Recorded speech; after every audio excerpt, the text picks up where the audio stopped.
7.7.2007 og ég ætla að tala hvað á daga mína hefur drifið undanfarna viku og hvað hefur verið svona mér efst í sinni og ég hef skrifað á bloggi og hvað að gerast í samfélaginu. Og það sem að mér dettur fyrst í hug í sambandi við undanfarna viku að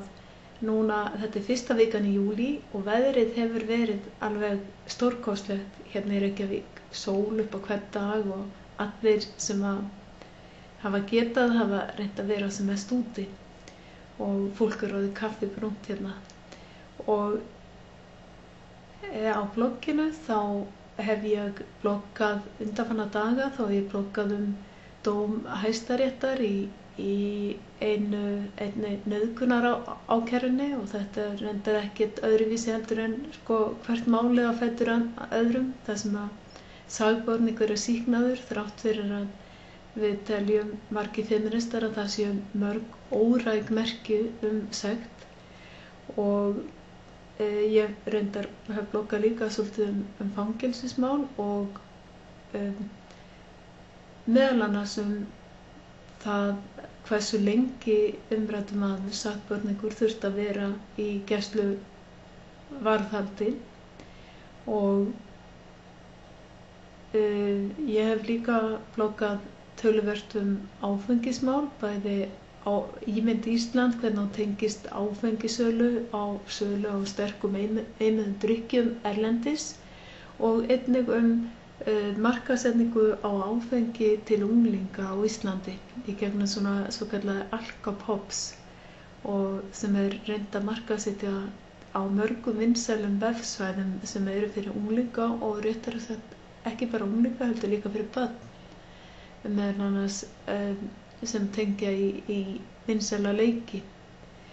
Og síðan það sem að ég hef nú helst verið að gera í sambandi við internetið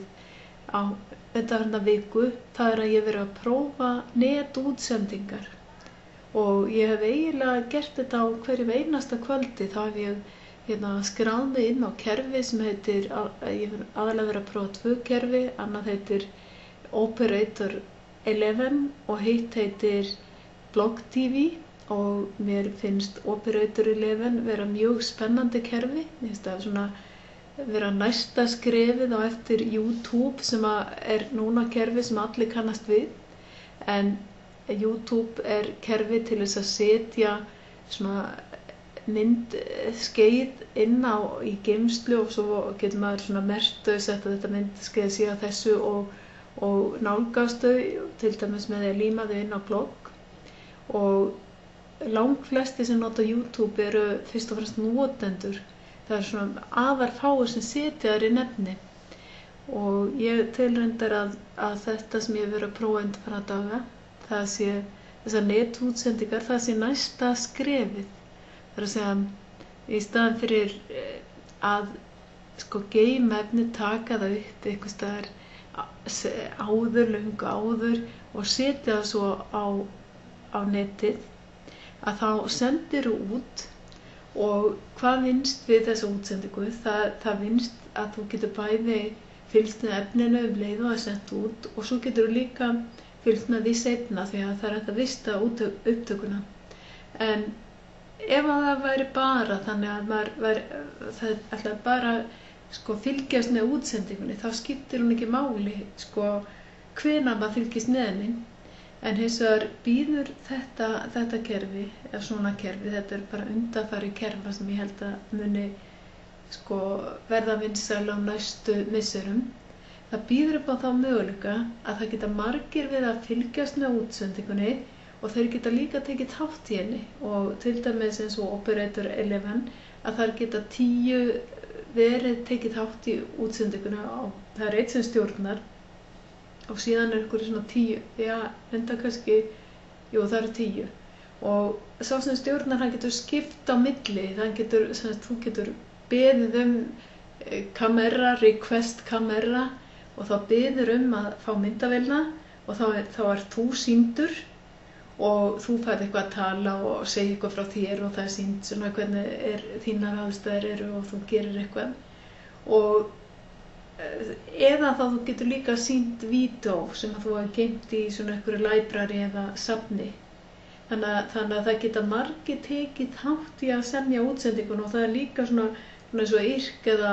blogg. Þannig að þú getur, ef þú kemst ekki af því að það sá sem að stýri sýningunni eða einhver annar að senda,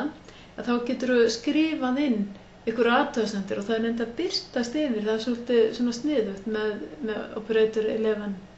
og mér finnst það afar spennandi kerfi og ég búin að vera svona heilluð að nota það, en þó mér finnst það mjög spennandi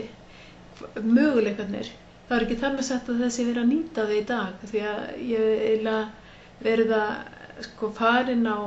útsendingar sem hafa verið þar og það yfirleitt verið útsendingar efni sem hafa ekki beinlínis til mín, því að flesti sem virðast vera að nota þetta, það eru fólk, það eru krakkar, þú veitir, 16 ára til 20 sýnist mér langsamlega flestir sem að hanga þar öllum stundum og þeir eru að tala hluti sem höfðu ekki mjög mikið til mín, svo reyndar hluti sem ég finnst svona frekar inntaksrýrir, en á móti kemur að þeir eru að prófa sig áfram með þetta efni og þeir eru að prófa eitthvað, til dæmis hvernig myndin og ég sé að krakkarnir hafa allir puntað sig búið mikið, þeir eru oft með húur og þeir eru með einhverja vettlinga og flestir eru svona afar mikið málaðir og svolítið svona skrýtnir í útliti eða myndirænir í útliti. En þeir ég ekki að gera lítið úr þessu því að þeir eru að prófa sig áfram með tækni sem kemur til með að skipta máli. Þegar við öll verðum að gera það sama eins og ég að gera núna. Það að segja, tala við hvert annað, ekki bara bloggi, ekki með texta, heldur að sýna inn í stofuna hjá okkur eða inn í okkar umhverfi og þá kannski skiptir máli einmitt hvernig bakgrunninn og hvernig útlit okkar svipbrigð hvernig maður hvort maður kann á þennan miðil. Og ég sé að krakkarnir eru að prófa sig áfram með þetta og mér finnst þetta svona dálítið mikið leikaraskapur.